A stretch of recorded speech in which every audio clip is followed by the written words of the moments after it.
नमस्कार, मैं हूँ आपकी हिंदी शिक्षिका श्रीमती रंजना सिंह। विषय हिंदी, कक्षा 7वीं, दूसरी इकाई से पाठ 7। पाठ का नाम है रहस्य। इसके लेखक हैं हरि कृष्ण देवसरे जी।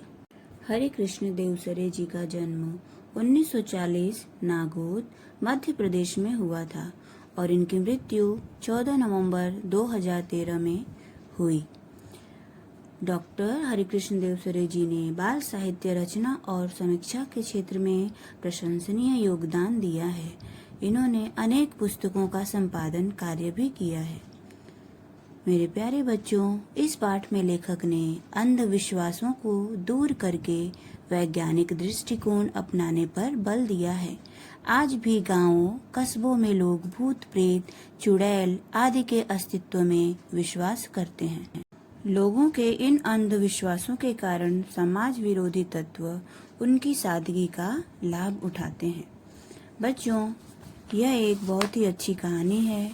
कृपया ध्यान से सुनिए। हमारी कहानी इस प्रकार से शुरू होती है। अंधेरी रात थी, चारों ओर सन्नाटा था। हाथ फैलाए न सूझता था। कभी कभी कुत्तों के भौंकने की आवाज सुनाई पड़ती थी। आधी रात बीत चुकी थी। मामा जी के घर से कुछ दूरी पर सामने हवेली थी। हवेली में उजाला था। आर्यन खेतों को सरपट पार करता हुआ उस ओर अकेले बढ़ रहा था। उस हवेली में आधी रात के बाद कल भी ऐसा ही उजाला देखा था। मामा जी ने पहले ही आर्यन से कह दिया था, उधर हवेली की ओर जाने की जरूरत नहीं है। वह हवेली भूतों का डेरा है। आर्यन मन ही मन मुस्काने लगा। वह जानता था कि भूत वूत कुछ नहीं होते। यह कपोल कल्पना है। कपोल कल्पना का अर्थ होता है झूठी बात। कक्षा में विज्ञान के शिक्षक ने वैज्ञानिक दृष्टिकोण अच्छी तरह समझाया था। रहस्य का पता लगाने के लिए उसने मन में ठान लिया।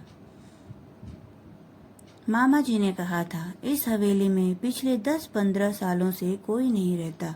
पहले उसमें एक जमींदार का परिवार रहता था। अब जमींदार का परिवार खत्म हो गया है। उस तरफ कोई आता जाता नहीं। एक बार घीसू उधर गया था। बेचारे का बुरा हाल हुआ था। 3 महीने तक खाट पकड़े रहा। आर्यन करवटें बदलता रहा। आधी रात को उठकर छत से उसने हवेली को फिर से देखा। वहाँ रोशनी थी। गर्मी की छुट्टियां बिताने के लिए वह मामा जी के घर आया था। यह एक समृद्ध गांव है। मामा जी के पास एक विदेशी डिजिटल कैमरा भी है। यह बात आर्यन को मालूम थी। मामा जी की एक लड़की थी। उसका नाम था कनिष्का।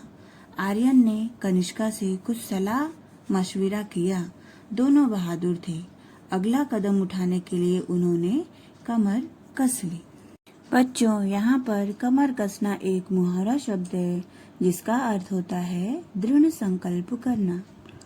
अगली सुबह उसने मामा जी से कैमरा मांग लिया। मामा जी को साथ बैठाकर मामा जी का फोटो लिया। फिर मामा मामी और कनिष्का के भी फोटो खींचे। कनिष्का के मामा मामी के साथ आर्यन के भी फोटो खींचे। मामा मामी जी बहुत खुश थे। मामा जी ने कैमरे की तारीफ के पुल बांधते हुए कहा। बच्चों, तारीफ के पुल बांधना भी एक मुहावरा शब्द है जिसका अर्थ होता है प्रशंसा करना। मामूली रोशनी में बिना फ्लैश गन के भी यह तस्वीर खींच लेता है। कमाल का लेंस लगा है इसमें। आर्यन ने कैमरा अपने पास रख लिया था। कैमरा पाकर आर्यन और कनिष्का बहुत प्रसन्न थे। वे दोनों रात होने का इंतजार करने लगे। रहस्य का पता लगाने का यह अच्छा अवसर था। अंधेरा होते ही दोनों घर से निकल पड़े। हवेली सामने थी। अंदर से हंसी और कहकहों की आवाजें सुनाई पड़ रही थी। आर्यन और कनिष्का ने पहले चारों ओर ध्यान से देखा। कहीं कोई खतरा नहीं था। वे दबे पांव हवेली में चले गए। बीचों बीच एक बड़ा कमरा था। उसका दरवाजा अंदर से बंद था।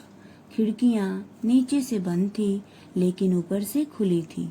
बड़ी सावधानी से आर्यन ने अंदर झांक कर देखा। हट्टे कट्टे, मोटे तगड़े, बड़ी बड़ी मूंछों वाले कई लोग पगड़ी बांधे बैठे थे।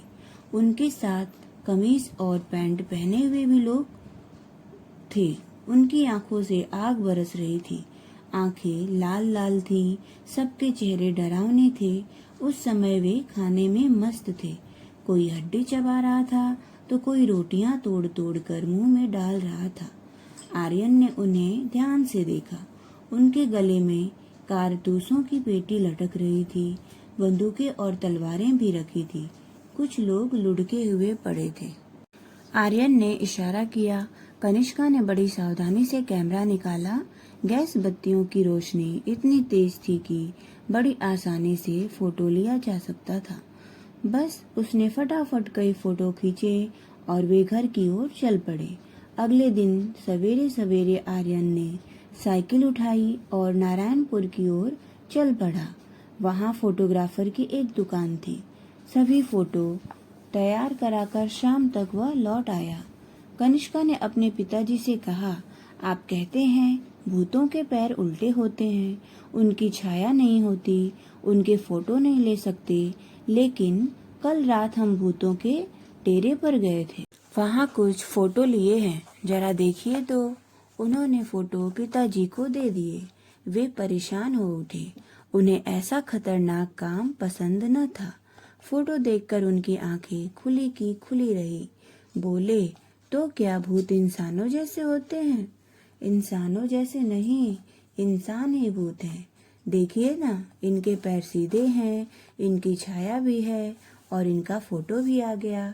असल में भूत वूत की अफवाह है। कोई हवेली की तरफ न जाए, उनका रहस्य न खुले, इसलिए उन्होंने भूत होने की अफवाह फैलाई है। यदि लोगों का आना जाना रहता तो ये लोग वहाँ अपना क्रियाकलाप कैसे चलाते? फिर कुछ रुककर बोला, आप मेरे साथ थाने चलेंगे? मुझे इस मामले में बहुत गड़बड़ लगती है, आर्यन ने कहा।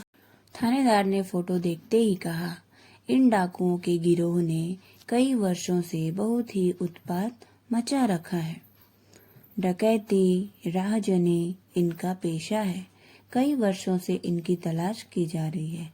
इनको पकड़ने के लिए पुलिस ने अपना खून पसीना एक कर दिया था। शाबाश, तुम दोनों ने बहुत ही बहादुरी का काम किया है। कहाँ है ये? आप तैयारी कीजिए, ठिकाना मैं बताता हूँ, आर्यन ने कहा। उस रात भूतों के डेरे पर पुलिस ने छापा मारा। दोनों ओर से गोलियां चली। सवेरा होते होते डाकुओं ने हथियार डाल दिए। उनके कुछ साथी मारे गए और कुछ पकड़े गए। गांव वालों ने हवेली में बसे भूतों को देखा तो चकित रह गए। सभी डाकुओं के आतंक से मुक्त हो गए। जिला कलेक्टर ने आर्यन और कनिष्का की बहादुरी के कारण उनका नाम राष्ट्रपति कार्यालय को भिजवा दिया। आने वाले गणतंत्र दिवस पर महामहिम राष्ट्रपति के हाथों उनको वीरता पुरस्कार से सम्मानित किया जाने वाला है। बच्चों, आपके लिए गृह कार्य है, हिंदी पुस्तिका में लिखना है। शब्द वाटिका है जो आपको लिखना है, याद करना है। मुहावरे हैं अर्थ के साथ, जिनको अपने वाक्य में प्रयोग करना है। प्रश्न 1 है, जोड़ियां मिलाओ। प्रश्न 2 है, आर्यन और कनिष्का द्वारा देखी हुई हवेली का वर्णन अपने शब्दों में लिखो। प्रश्न 3 है, कनिष्का और आर्यन को वीरता पुरस्कार घोषित होने का कारण बताओ। चौथा प्रश्न है, इस कहानी की किसी घटना को संवाद के रूप में प्रस्तुत करो। धन्यवाद।